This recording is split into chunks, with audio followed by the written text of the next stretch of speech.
দুর্ভাগ্য আমাদের যে আমরা নিজেদেরকে মুসলিম দাবি করি, আমাদের কোনো অ্যাসেট ছুটে গেলে সেটা নিয়ে আমাদের অনেক পেরেশানি হয়। কিন্তু আমার ঈমান দুর্বল হয়ে যাচ্ছে কিনা, আমি কুফরের কাছাকাছি চলে যাচ্ছে কিনা, আমার ইসলাম দুর্বল হয়ে পড়ছে কিনা, সেটা নিয়ে আমাদের তেমন কোনো পেরেশানি হয় না।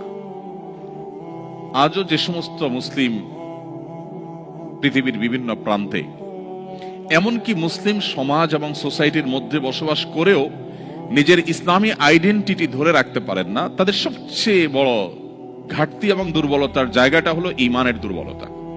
মাল্টিকালচারাল সোসাইটিতে যদি ইসলামকে বুকে ধারণ করে মাথা উঁচু করে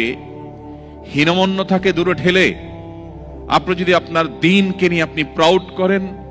আপনি যদি একজন ভালো এবং আদর্শ মুসলিম হিসেবে নিজেকে আপনি উপস্থাপন করতে পারেন, আপনার ফ্যামিলিকে যদি আপনি গড়ে তুলতে পারেন, সন্দেহাতীত ভাবে এটা বহুমুখী চ্যালেঞ্জিং। প্রতিকূল পরিবেশে নিজের ঈমানকে, মুসলিম আইডেন্টিটিকে যদি কেউ উঁচু করে সেটাকে নিরাপদ রাখতে পারে, তার আঁচলকে বাঁচাবার জন্য সে যদি সংগ্রাম করে টিকে থাকতে পারে, জ্বলন্ত কয়লা হাতে রাখার মতো এই কঠিন কাজটি যদি সে করতে পারে, নবীজি সাল্লাল্লাহু আলাইহি ওয়াসাল্লামের হাদিসের এই ভবিষ্যৎবাণীর আলোকে সুসংবাদ সে পাবে।